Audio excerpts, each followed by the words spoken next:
retort. I'm not worried, I'll follow reward. You pop my head open like a gun. Pop his head open like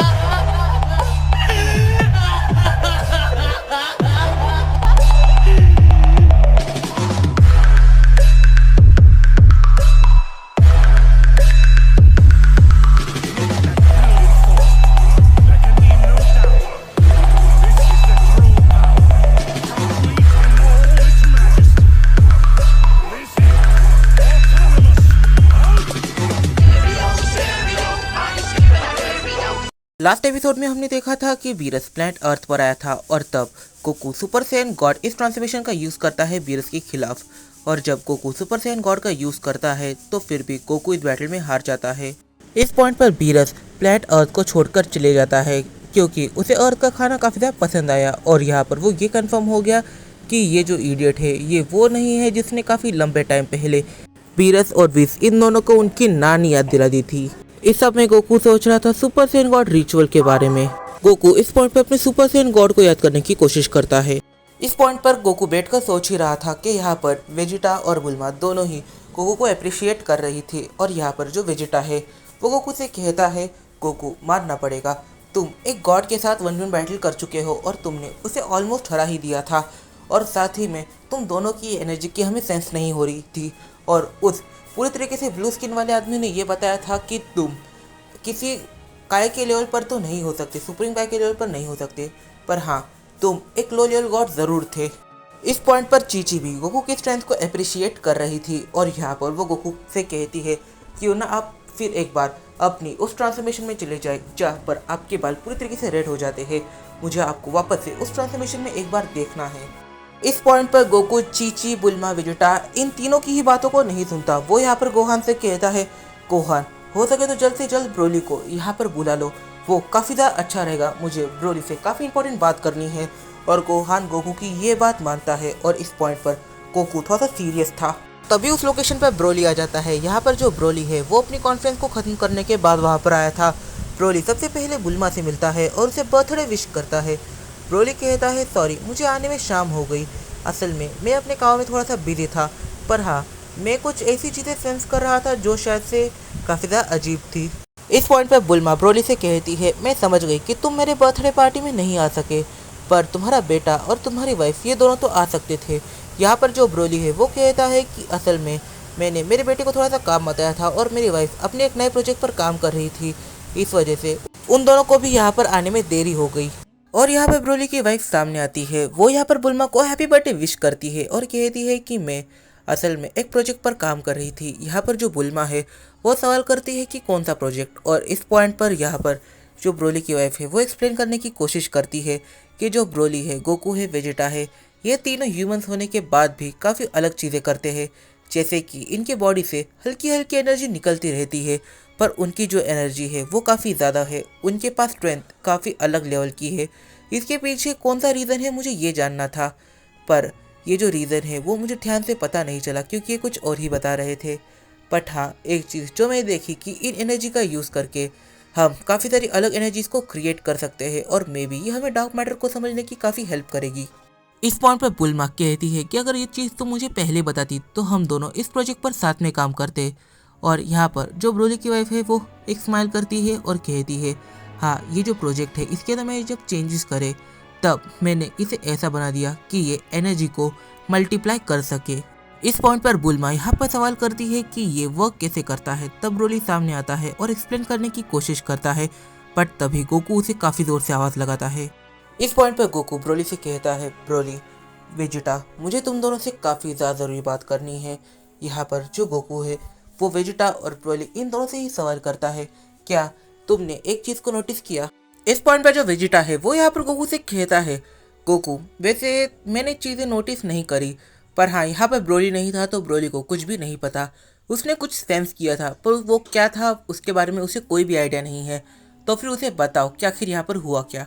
इस point पर Vegeta Broly को explain करने लग जाता है। Vegeta यहाँ पर कहता है कि यहाँ पर एक किटी कैट आया था, वो अपने आप को गॉड ऑफ डिस्ट्रक्शन कह रहा था, पर रियली वो काफ़ी ज़्यादा पावरफुल था। वो इतना ज़्यादा पावरफुल था कि वो मे बी एक प्लैनेट को पूरी तरीके से डिस्ट्रॉय कर सके। ऐसा लग रहा था कि वो किंग काय को भी इजीली डिफीट कर सकता है। और उसके बाद काफ़ी ज़्यादा अजीब आदमी आया था, वो यहाँ पर लॉर्ड बीरस की बात करता है, ये कहता है कि यहाँ पर क्या क्या हुआ, और ब्रोली सारी ही बातें सुन रहा था। ब्रोली को ये सब बस एक स्टोरी लग रही थी। ब्रोली की वाइफ इस सिनेरियो को काफ़ी ज़्यादा लाइट ले रही थी, क्योंकि उसने कभी ऐसा चीज़ें सोची भी नहीं थी। वो कहती है कि हाँ, ये तीनों फिजिकली काफ़ी ज़्यादा पावरफुल है, और जब मैंने इनके डीएनए को देखा तब वो काफ़ी ज़्यादा डिफरेंट था, पर इसका ये मतलब नहीं है कि ये तीनों एलियंस है। यहाँ पर बुल्मा और चीची ये लोग कह रही थी नहीं, उस गॉड ने यही चीज़ें कही। इस पॉइंट पर जो विडेल है वो यहाँ पर सामने आती है और अपनी गुड न्यूज़ को ब्रोली की वाइफ को बताती है, और ये भी बताती है कि यहाँ पर एक गॉड आया था और वो काफ़ी ज़्यादा पावरफुल था, बट जब उसने गोकू के साथ बैटल करी तब उसने गोकू को भले ही हरा दिया, पर वो अब प्लैनेट को डिस्ट्रॉय नहीं करना चाहता। उसने कहा कि वो फिर कभी आएगा। इस पॉइंट पर गोकू और वेजिटा ये दोनों एक साथ खड़े थे। यहाँ पर जो गोकू है वो ब्रोली को काफ़ी ज़ोर से आवाज़ लगाता है और कहता है, तुम आखिर वहाँ क्या कर रहे हो, हमें तुमसे काफ़ी ज़्यादा इंपॉर्टेंट काम है। जब वहाँ पर ब्रोली आ जाता है तब गोकू ब्रोली से बात करने लग जाता है और वेजिटा से भी। वो यहाँ पर कहता है, क्या तुमने सोचा है कि जो सुपर सेन गॉड के बारे में हमें बताया गया था वो डिफरेंट है, और मैं उस ट्रांसफॉर्मेशन को सिर्फ एक ही बार यूज़ कर सकता हूँ, शेनरॉन ने ये बताया। और एक बात है कि उसने ये बताया कि हम किसी और प्लैनेट से बिलोंग करते हैं, तो आखिर हम यहाँ पर कैसे हैं, इसके पीछे क्या रीज़न हो सकता है। इस पॉइंट पर यहाँ पर जो वेजिटा है वो यहाँ पर कहता है, हाँ ये चीज़ तो है, और अगर देखा जाए तो हम लोग इस प्लैनेट पर है, पर हमारा कहीं पर एक ओरिजिनल प्लैनेट भी रहा होगा जहाँ पर हमारे स्पीशीज़ के लोग रहते होंगे, तो फिर आखिर वो गॉड यहाँ पर क्यों आया। वो वहाँ पर भी जा सकता था, वहाँ पर मे भी उसे हमसे भी ज़्यादा पावरफुल सेन से मुकाबला करना पड़ सकता था, उसे यहाँ पर आने की क्या वजह पड़ी। इस पॉइंट पर ब्रोली यहाँ पर कहता है, मे भी हमारा प्लैनेट पूरी तरीके से डिस्ट्रॉय हो गया हो। अगर हम पॉसिबिलिटीज़ को कैलकुलेट करें तो फिर इसके काफ़ी ज़्यादा हाई चांसेस है कि हमारा प्लैनेट डिस्ट्रॉय हो चुका है और उसे सुपर सेन गॉड से बैटल करनी थी। इस वजह से उसे उन सेंस को ढूंढना पड़ा जो इस चीज़ को सर्वाइव कर गए। इस पॉइंट पर बुल्मा, चीची और जो ब्रोली की वाइफ है वो तीनों साथ में ही बैठे हुए थे। वो कुछ डिस्कस कर रहे थे। यहाँ पर जो ब्रोली की वाइफ है वो कहती है कि मतलब कि हमारे हस्बैंड्स असल में एक एलियन है और हम लोगों ने एलियन से शादी करी है। इस पॉइंट पर जो चीची है वो कहती है, अगर हम टेक्निकली देखें तो हाँ, तुम बिल्कुल सही कह रही हो। और यहाँ पर बुल्मा ये सवाल करती है कि अगर हमें ये पता चल जाए कि आखिर इनकी स्पीशीज़ में ऐसी कौन सी बात है जो इन्हें इतना पावरफुल बनाती है, तो हम ह्यूमंस के अंदर म्यूटेशन ला सकते हैं और ये काफ़ी सारी डिसीज़ का पूरी तरीके से एंड भी कर सकती है। इस पॉइंट पर ब्रोली कहता है कि हम अभी तक सिर्फ पॉसिबिलिटीज़ को कैलकुलेट कर रहे हैं। अगर मेरी पॉसिबिलिटी के हिसाब से देखा जाए तो मे बी हमारा जो प्लैनेट है वो एक तो डिस्ट्रॉय हो चुका है, या फिर जो दूसरी चीज़ बनती है वो ये है कि हमारा प्लैनेट इतना ज़्यादा पावरफुल है कि वो गॉड ऑफ डिस्ट्रक्शन भी हमारे प्लैनेट को डिस्ट्रॉय नहीं कर सकता और ना ही वहाँ के सेंस को हरा सकता है। इस वजह से उसने हम कमज़ोरों को देखकर अपनी ताकत दिखाई। इस पॉइंट पर ब्रोली की बातें सुनकर वेजिटा फ्रस्ट्रेट हो जाता है। वेजिटा यहाँ पर कहता है, ये पॉसिबिलिटीज़ को कैलकुलेट करने से 1000 गुना अच्छा है, क्यों ना हम शेनरॉन को समन कर ले। बुल्मा, क्या तुम मुझे ड्रैगन बॉल रेडार दे सकती हो। इस पॉइंट पर बुल्मा एकदम से पीछे मुड़ती है और कहती है, ठीक है, जाकर ले लो। यहाँ पर वेजिटा एकदम से निकल पड़ता है ड्रैगन बॉल रेडार के लिए। वो ड्रैगन बॉल रेडार लेकर निकल पड़ता है ड्रैगन बॉल्स को कलेक्ट करने के लिए, और इसमें उसकी हेल्प ब्रोली और गोकू ये दोनों ही करते हैं। ड्रैगन बॉल्स को कलेक्ट करने के बाद वो लोग शेनरॉन को फिर से समन करते हैं, और इस बार जो शेनरॉन है वो कहता है, मुझे जल्दी से बताओ कि तुम्हारी विश क्या है। इस पॉइंट पर जो गोकू है वो यहाँ पर विश करता है कि मेरी और मेरे भाइयों की मेमोरी को वापस लाओ। हम हमारी पास्ट मेमोरीज को भूल चुके हैं कि हम किस प्लैनेट से आए थे और आखिर हमारे पेरेंट्स कौन हैं। इस पॉइंट पर शेनरॉन ये कहता है कि इस विश को मैं पूरा नहीं कर सकता क्योंकि तुम्हारा कोई भाई ही नहीं है। यह सुनकर गोकू, वेजिटा, ब्रोली इन तीनों को ही एक काफ़ी बड़ा झटका लगता है, क्योंकि ये एक दूसरे को अपना भाई समझ रहे थे, पर यहाँ पर शेनरॉन ने यह रिवील किया कि ये तीनों भाई बिल्कुल भी नहीं है, ब्लड रिलेटेड तो बिल्कुल भी नहीं। इस पॉइंट पर इन तीनों को ही शॉक लगा था। यहाँ पर जो वेजिटा है वो एक स्मार्ट मूव खेलता है। वो यहाँ पर कहता है, तो हम तीनों को ही हमारी जो पास्ट मेमोरीज है उन्हें दे दो, जिससे कि हम हमारे पास्ट को जान सके। फिर शेनरॉन इस विश को पूरा कर देता है, क्योंकि ये जो विश है ये विश उसके लिए कोई बड़ी बात नहीं थी। इस पॉइंट पर जो गोकू है वो यहाँ पर सेकेंड विश, मतलब ये लास्ट विश होने वाली थी, वो यहाँ पर ये मांगता है कि हमें ये बताओ कि आखिर जो हमारे माइंड के अंदर इतने सारी अलग अलग चीज़ें आ रही है, मतलब कि ग्रे टेप आ रहे हैं, इसके पीछे क्या रीज़न है। इस पॉइंट पर यहाँ पर जो शेनरॉन है वो इस विश को पूरा नहीं कर सका। फिर गोकू यहाँ पर कहता है, ठीक है, तो हमें ये बताओ कि आखिर हम हमारे संयम रूट्स को कैसे फॉलो कर सकते हैं। मतलब कि जो हमारी पुरानी ट्रांसफॉर्मेशन है हम उससे कैसे यूज़ कर सकते हैं। शेनरॉन ये भी नहीं कर सकता था, ये भी नहीं बता सकता था। अब शेनरॉन के पास इनके काम का कुछ भी नहीं। और यहाँ पर जो वेजिटा है वो शेनरॉन से कहता है तुम किसी काम के नहीं हो, तो कम से कम हमें स्पेस में सांस लेने लायक तो बना दो। और यहाँ पर शेनरॉन इस विश को पूरी कर देता है। जब इनके पास इनकी फुल मेमोरीज आ जाती है तब यहाँ पर उन्हें रियलाइज़ होता है कि यहाँ पर कितने गॉड ऑफ डिस्ट्रक्शन है और गॉड ऑफ डिस्ट्रक्शन ने उनके साथ क्या किया। और अब उन्हें गॉड ऑफ डिस्ट्रक्शन से रिवेंज भी लेना है और अपने प्लैनेट को रिवाइव भी करना है। इस पॉइंट पर एंड्रॉयड 18 यहाँ पर सवाल करती है कि आखिर तुम लोगों को क्या दिखा और आखिर तुम्हारे पास्ट मेमोरीज थी क्या और तुम इस प्लैनेट पर क्या कर रहे हो। इस पॉइंट पर गोकू, वेजिटा और ब्रोली ये तीनों एंड्रॉयड 18 की तरफ देखते हैं, एक हल्की सी स्माइल करते हैं और कहते हैं ये काफ़ी लंबी स्टोरी है, अभी बताने का टाइम नहीं। इस पॉइंट पर जो ब्रोली है वो एंड्रॉयड 18 की तरफ देखकर एक हल्की स्माइल करता है, फिर वो अपने वाइफ की तरफ देखता है और कहता है तो शायद तुम्हें जिस प्रोजेक्ट पर तुम काम कर रही थी उस प्रोजेक्ट पर अब तुम्हें बुल्मा की भी हेल्प लेनी चाहिए। इस पॉइंट पर वेजिटा ब्रोली से कहता है मुझे नहीं लगता ये दोनों मिलकर भी उस मैड साइंटिस्ट की कमी को पूरा कर पाएंगे और उसके जैसा कुछ क्रिएट कर पाएंगे। तभी गोकू यहाँ पर वेजिटा की बात को टोकता है और बुल्मा और ब्रोली की वाइफ से कहता है इसकी बातों को इग्नोर करना, क्योंकि ये अपनी मॉम की उस क्रिएशन पर काफ़ी ज़्यादा गर्व करता है क्योंकि ये उसके मॉम की क्रिएशन थी। इस पॉइंट पर वेजिटा गोकू को टोकता है। इस पॉइंट पर यहाँ पर जो वेजिटा है वो कहता है नहीं वो मेरी मॉम नहीं थी, वो बस मेरे डैड की असिस्टेंट, मेरी मॉम की फ्रेंड और एक मैड साइंटिस्ट थी और उससे ज़्यादा कुछ भी नहीं।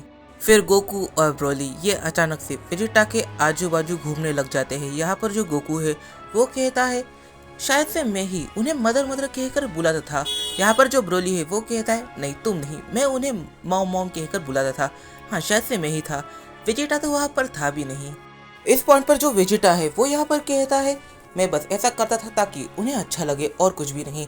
यहाँ पर जो गोकू वेजिटा है वो एक हल्की स्माइल करते हैं और कहते हैं वाकई में बस उन्हें अच्छा लगने के लिए जब भी तुम उन्हें मॉम कहते तो उनके चेहरे पर एक अलग स्माइल आती, पर उससे ज़्यादा खुशी तुम्हारे चेहरे पर होती जब भी तुम उन्हें देखते। इस पॉइंट पर जो बुल्मा है वो यहाँ पर सवाल करती है कि क्या तुम्हारी मदर वाकई में इतनी ज़्यादा पावरफुल साइंटिस्ट थी और इतनी ज़्यादा शार्प थी, क्या उन्होंने पास में कोई टाइम मशीन बनाई थी या फिर कोई भी ऐसी चीज़ बनाई थी जो हमारी क्रिएशन के भी काफ़ी ज़्यादा आगे हो। यहाँ पर ब्रोली की वाइफ भी ये सवाल ब्रोली से करती है। इस पॉइंट पर ब्रोली यहाँ पर बुल्मा और उसके वाइफ को आंसर करता है, वो कहता है कि वो तुम दोनों की इमेजिनेशन से भी काफ़ी ज़्यादा आगे थी। चलो मैं तुम्हें एग्जांपल के तौर पर बताता हूँ। उन्होंने प्लैनेट वेजिटा जो हमारा प्लैनेट हुआ करता था वहाँ पर सीरियसली एक अलग डायमेंशन को ही क्रिएट किया था और वो भी सिर्फ ट्रेनिंग करने के लिए। बाहर की दुनिया में सिर्फ 5 घंटे बीते थे पर उस टाइम चेम्बर में पूरे 5 साल बीत गए थे। अगर देखा जाए तो ये बस उनकी एक क्रिएशन है जिसे मैं परफेक्टली जानता हूँ, क्योंकि इस प्रोजेक्ट पर तुम भी काम कर रही थी। वो अपने वाइफ से ये कहता है और फिर वो आगे ये कहता है कि हमारा जन्म कुछ ऐसे पावर्स के साथ हुआ था जो शायद से इनसे काफ़ी ज़्यादा डिफरेंट थी।